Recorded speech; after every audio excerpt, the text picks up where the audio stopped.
Welcome to the Out Agenda, coming to you on archive.kpfk.org. I'm Rita Gonzales, and this is our special segment that we are going to be doing once a month called RADIO QGLLU. And our hosts are Eduardo Archuleta, Lydia Otero, and Mario Novoa. So I am going to throw it to them right now because we have some great guests, and there's so many questions that they're going to ask. So take it away, group. Wonderful. Well, I guess I will start off. This is Mario Novoa. I just wanted to find out if Umi and maybe then Angel can introduce themselves. Sure thing. I'm excited to be here, y'all. I'm Umi, and I use they, them, theirs pronouns. I direct content at One Archives Foundation and had the privilege of working and producing the Together on the Air exhibition with Ángel. Hi, I'm Ángel Labarthe Solar. I work as a curator for One Archives Foundation and got the chance to curate this exhibit Together on the Air with all of you here, and it was amazing. Thank you so much for having me. I'm Lydia Otero. So, Ángel, the next question I have for you is because I think that I'm curious, and I think that listeners might be curious as to do you consider yourself an archivist, and like what do you do at the One Archives Foundation? Like what are your activities? Ooh, I love that question. I'm glad that you asked me like if I consider myself an archivist, because that's a pretty complicated one right there. I'm not officially an archivist. Like I did not study that. I don't know how to properly do it.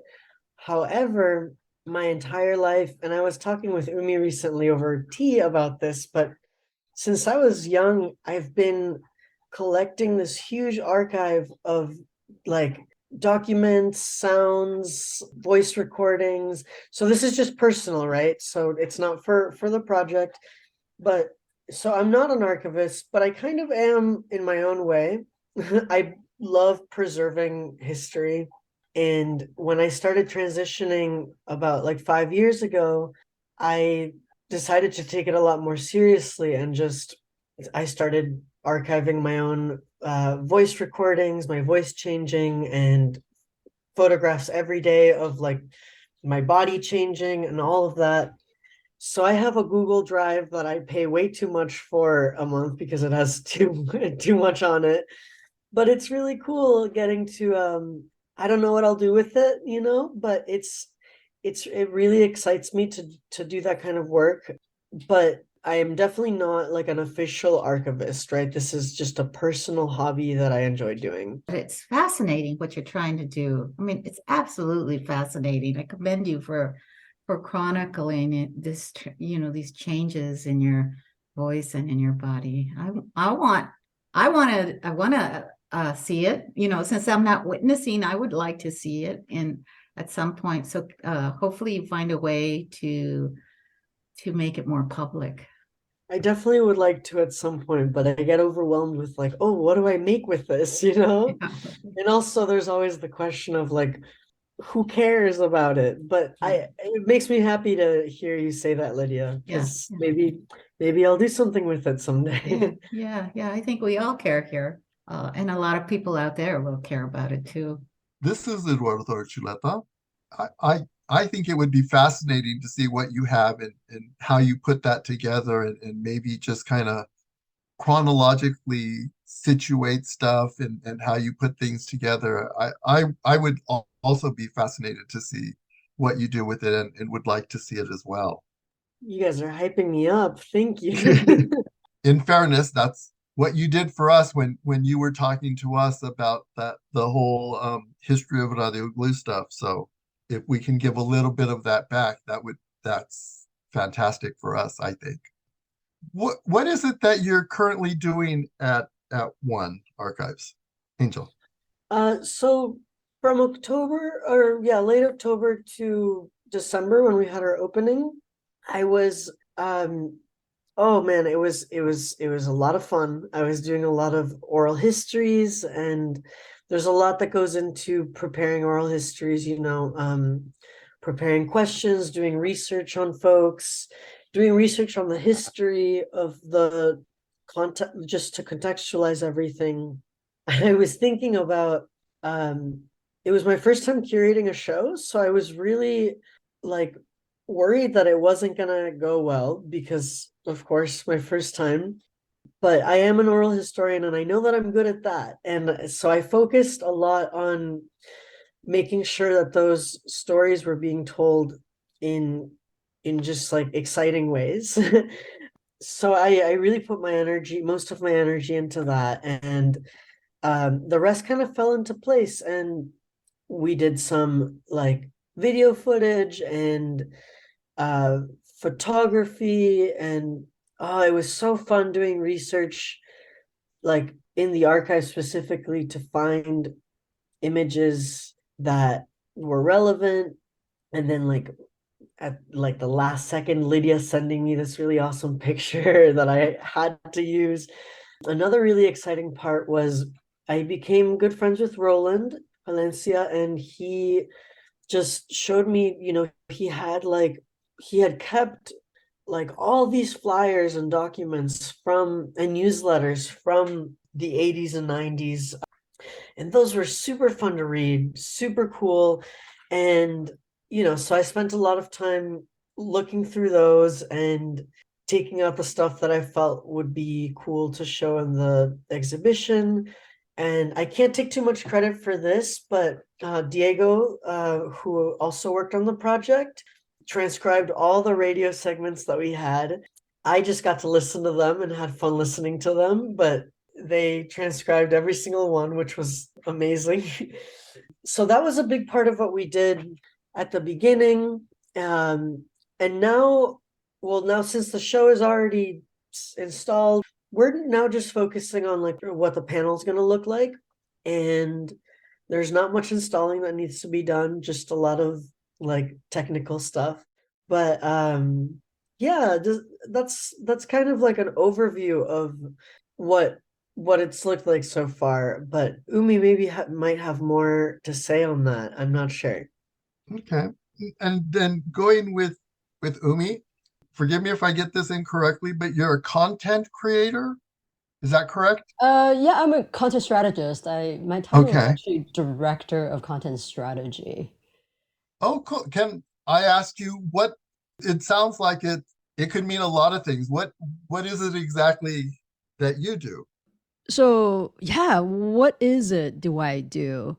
I create a space to uplift stories from the archives.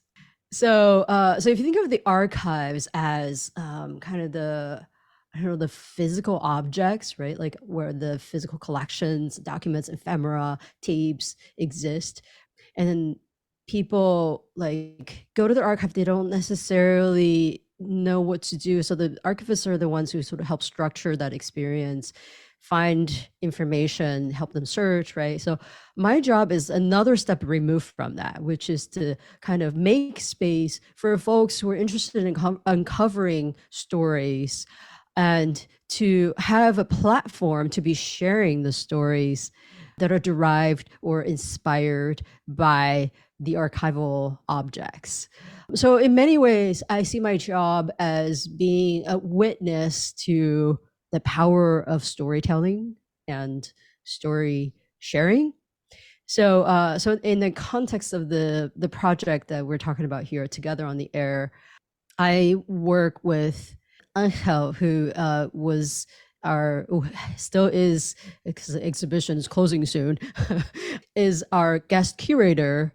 And the curator comes in to look for stories, to kind of be the dig into the materials, to discover and create oral histories. And I make sure I support the person, make sure they have access to the materials, and then I help kind of like shape the stories, kind of in terms of like the format of the final thing, and make it like accessible to the general public and to our constituents. And I think overall it's been a really fulfilling part of my job, because I get to witness so many amazing ways in which stories could be uncovered and generate kind of new meanings and a new dynamics, once it's shared. So like, I get to see how people talk about the archive, in different ways, like the body as an archive, right? Like artists coming in to do that work, curators coming in to do that work, river as an archive, like there are so many ways in which we can think about the archive outside of this stuff, the collection items too. And I'm personally, I have a background in audio, so of course have a strong bias toward exhibition projects and podcasts that have a strong kind of audio component.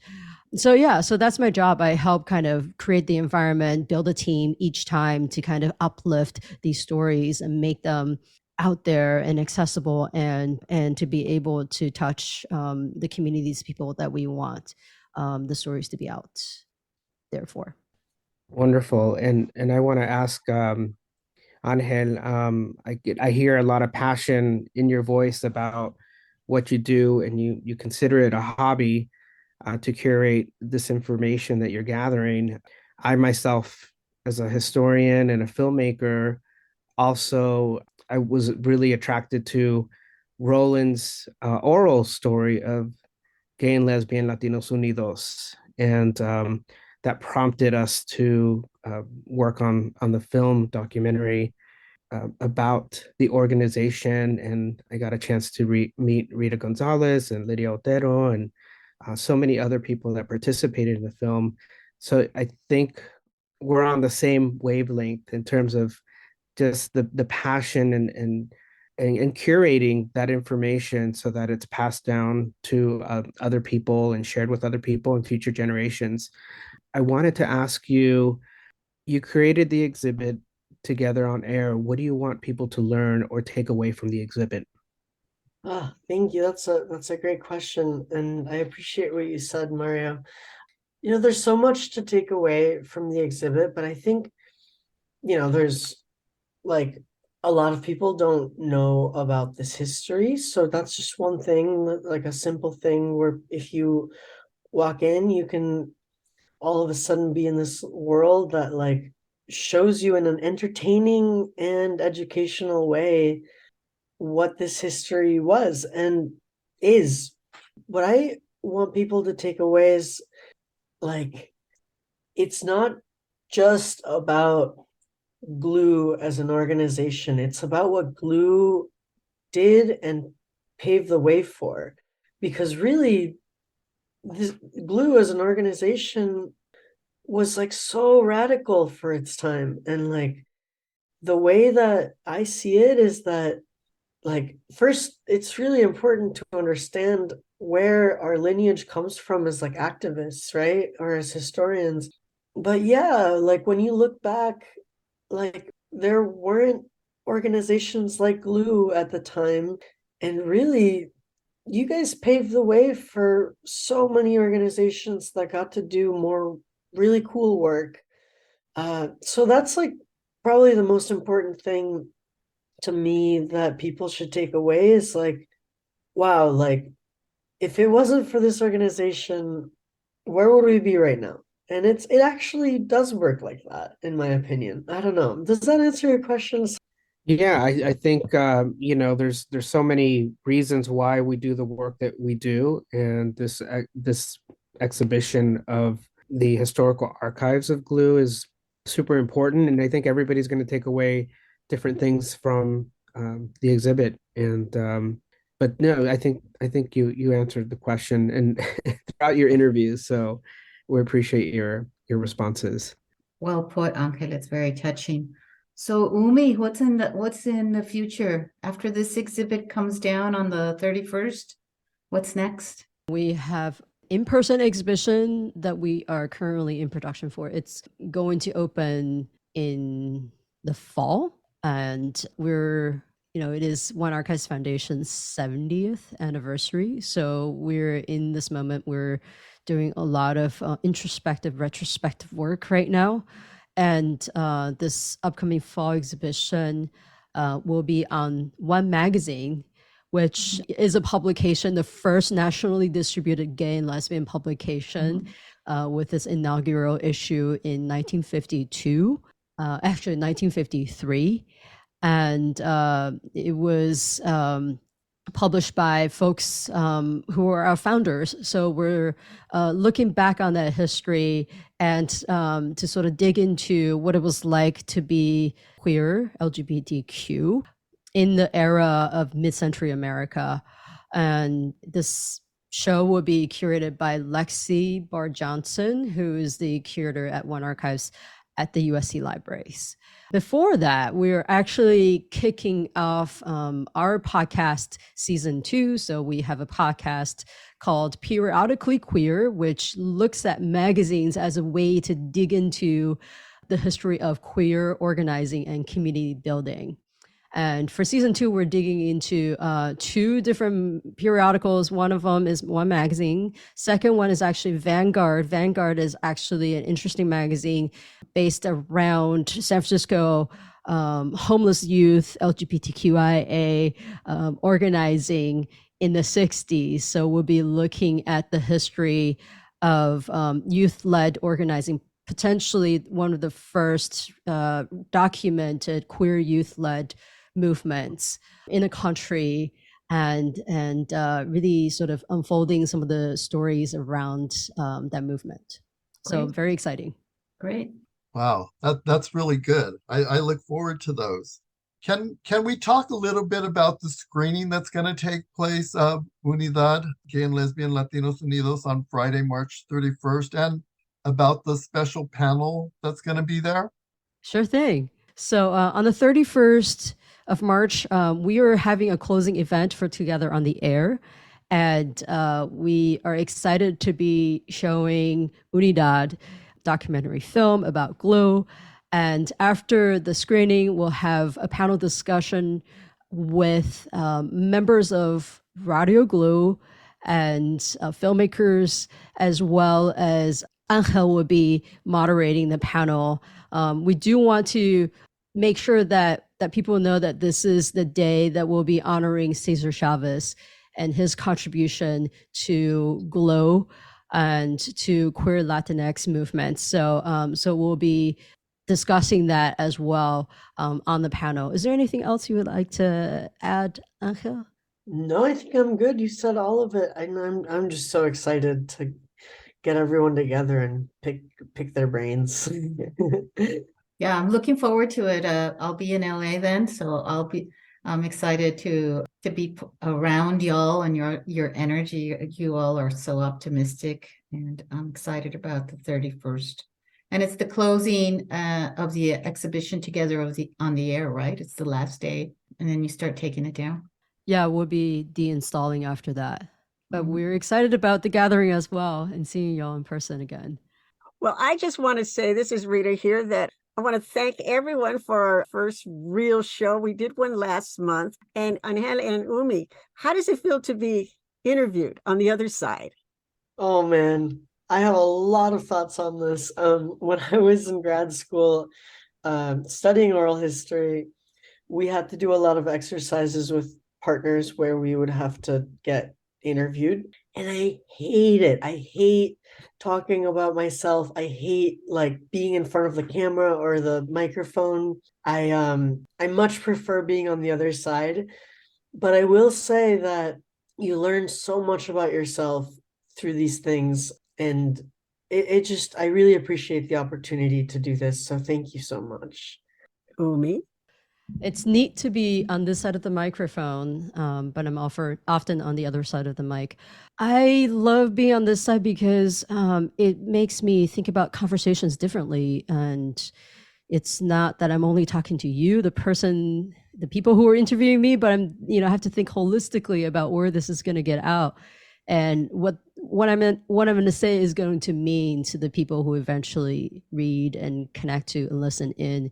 It makes me feel like the world is large, much larger than what's in front of me immediately. And yeah, I love that. It's an expansive feeling. Thank you again for the opportunity. Well, thank you and everybody here. So once again, the event is on the 31st. So if people want more information, they just go to the One Archive and they can register there, correct? onearchives.org, and you'll be able to see the event information if you click on the event page. Introduce themselves again. All right, I'm Eduardo Archuleta with RADIO QGLLU. We've added the Q to be more inclusive to the queer community. I'm Lydia Otero. I'm speaking to you all from Tucson, but technology and the net makes this all possible. And I look forward to seeing all of you on this March 31st and hanging out with y'all and hearing some great stories about the exhibition and following you to Umi and Angel's future projects. That's exciting.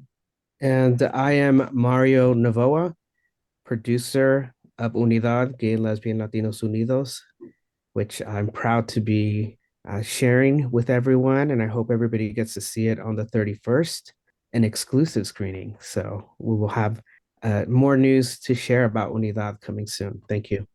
I'm Umi Hsu. I'm the Director of Content Strategy from One Archives Foundation and helped put together on the Air, which will have a closing event on the 31st. Looking forward to seeing y'all. I'm Ángel Labarthe del Solar. I'm a lot of things, including a curator at One Archives Foundation. And I'm super excited to see everyone on the 31st. Thank you so much.